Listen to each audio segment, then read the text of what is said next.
There. Yeah, Alberta's definitely starting to sit there, and it feels good because when we looked at the numbers, I think we said there was 2,800 technology companies in Alberta today. Okay. So 203% increase over the last 10 years. Wow. That's awesome. So which is great. Yeah. And then across Canada, I think they were saying there's 3,400. Wow. Or 34,000. Sorry, 34,000 tech companies in Canada today. Wow.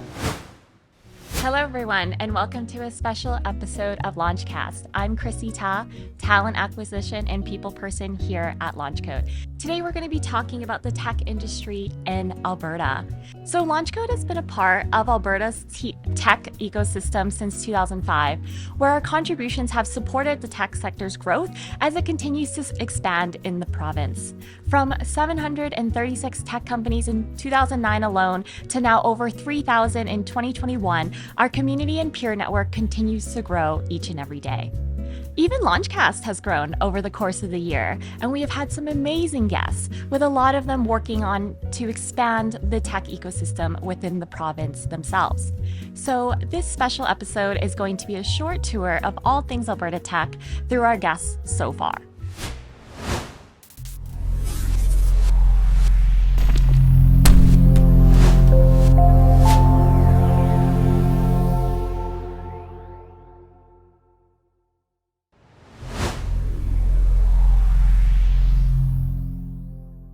Let's go back a little bit, right?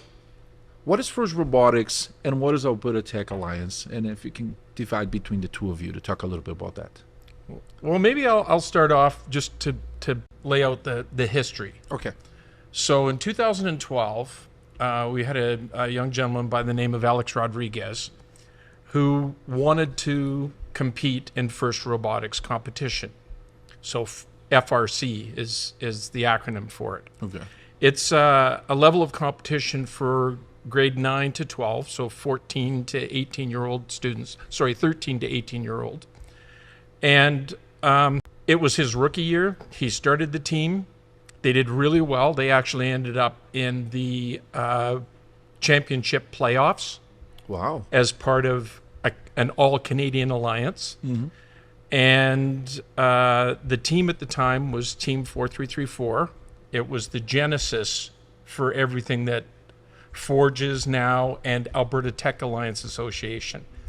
At that time, the Alberta Tech Alliance Association did not exist. The association didn't. Okay. ATA did. So Team 4334 was actually 4334 ATA, or the Alberta Tech Alliance. Got it. Okay. In 2015, I started the nonprofit organization to handle the back end, so the money, the registration, insurance, organizing parents and students to get to and from competitions, find a build space, all of the aspects that the students really shouldn't have to worry about, because they're really more interested in building a robot and learning about that aspect of it, and strategy and programming and all the different aspects. So Alberta Tech Alliance came about in 2015, and that is the umbrella nonprofit that now runs, this year we'll have 2 FLL teams, which is the junior level. Then we'll have 2 FTC teams, which is the First Tech Challenge. Mm-hmm. Sorry, FLL is First Lego League. FTC, First Tech Challenge. So those are grades 7 to 12. And then the senior team, which is Forge Robotics, is grade 9 to 12.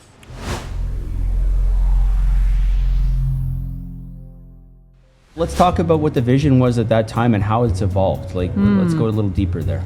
So we were looking at what our membership was when I initially came on. So there's about 45 members, and we realized that most of these companies were starting to scale and really needed that support if they wanted to become a zebra or a unicorn. Yeah. And so we had fun with that. And we went, okay, what do they need? So we created this business acceleration program. So last year, the fast track had 78 companies come through. Wow. So all of those companies want to scale up, become investor ready, go into the international market, build out a better business model, hire new people. And so when we saw this and we realized that we could do more with that, then it started to evolve all of our other programs. So now we have the Startup Visa program. So the Startup Visa program allows us to bring companies in from all over the world and give them landed immigration status.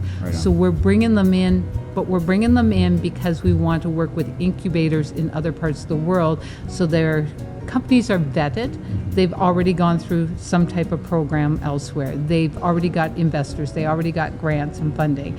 And now they want to expand into the North American market, and we're going, hey, Alberta's here. I think as part of that is an evolution to even bringing or having more talent here in Alberta, right? Which is pretty massive for us as an organization that's been here now for 11 years in Calgary. You know, this is a much needed evolution. Yes. When we first started here, it was hard finding tech talent, but now it's getting better and better. I'd love to hear your perspective on that.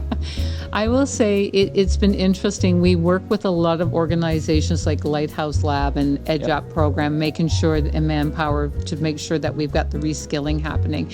But I think also the relationship with all the post-secondaries, because we need the students to be engaged with industry locally.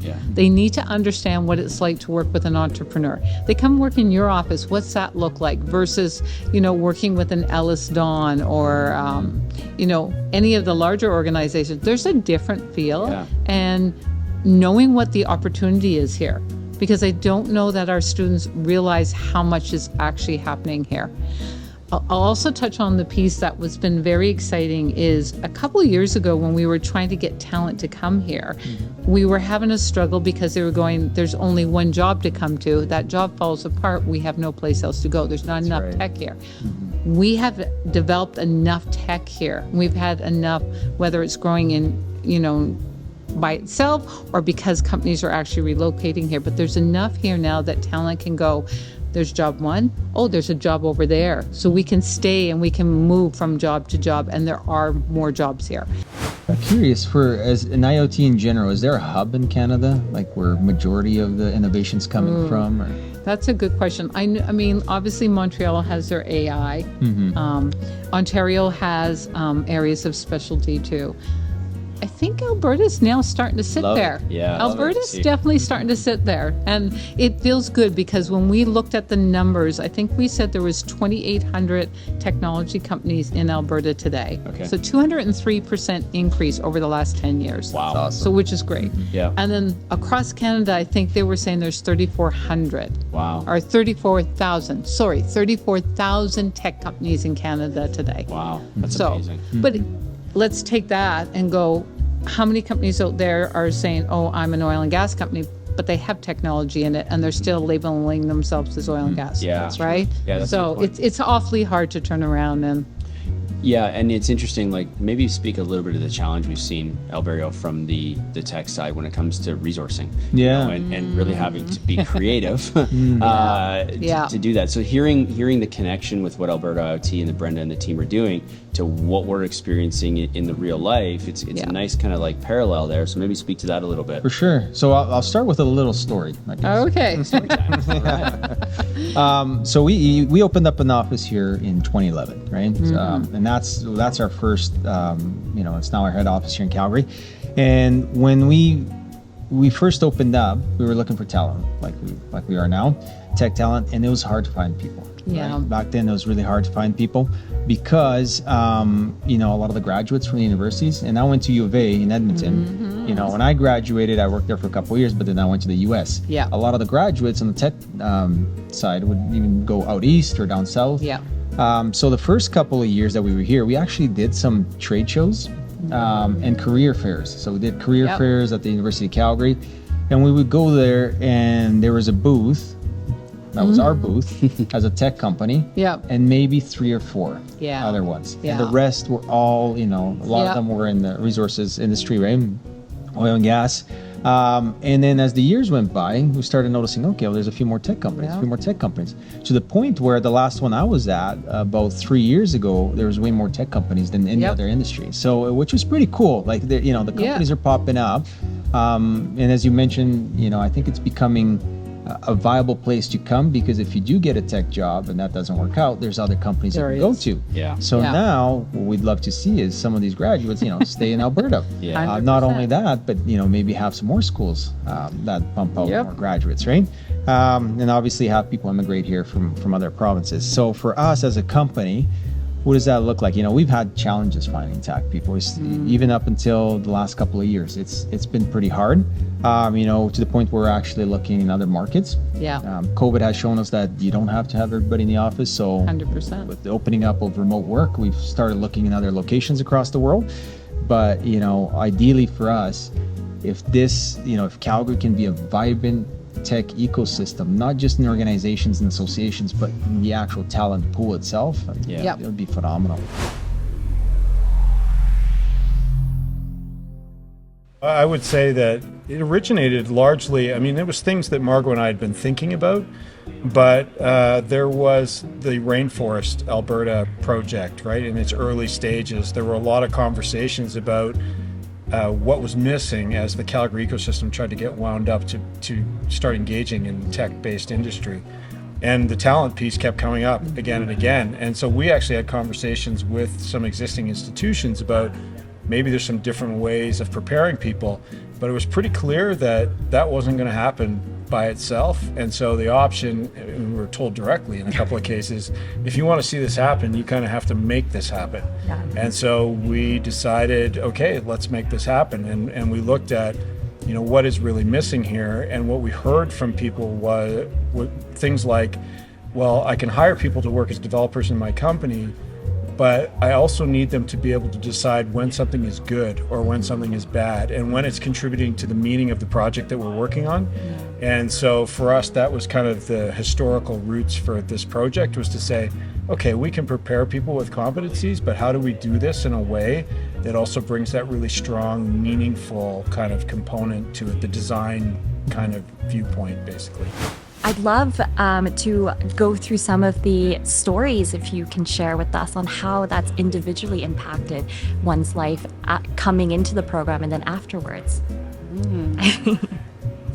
Well, I think I'd go back to like the very first cohort that we ran, which was really interesting because, at that point it was, nobody had ever taken this program before. It was completely different. They'd never heard of us. They'd never heard of us. It was, and we actually got a lot of applications to the program. And, we went through a pretty rigorous process to kind of go through those, and then, found a core group of people who were willing to, risk a bunch of their money on our program in order to try and shift their lives. And so everybody in that cohort is kind of interesting to me from that standpoint, but I do remember one in particular who had, it's kind of a classic story. Had worked in the oil and gas industry, came from a family of people who'd done that for generations actually, and then, but had been kind of as a hobby in their basement, kind of doing stuff tech related, and really wanted to move out of the oil and gas industry, and came to us and said, basically, this is my last shot. I'm going to take my money and I'm putting it down. I'm putting it down on you guys to help me, and I really hope we get into the program. And he didn't even finish the program. He got picked off by somebody, partway, like 3 or 4 months into the program. And walked right into a really well-paying position in a so that that. In the story of a just transition for Alberta's economy, for instance, where people have been in the energy industry, creating stories like that, that's one that really sticks out for me as being really valuable.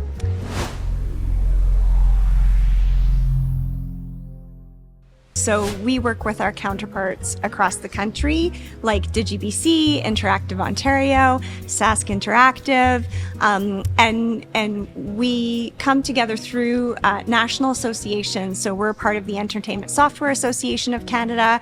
We're also part of the Canadian Interactive Alliance.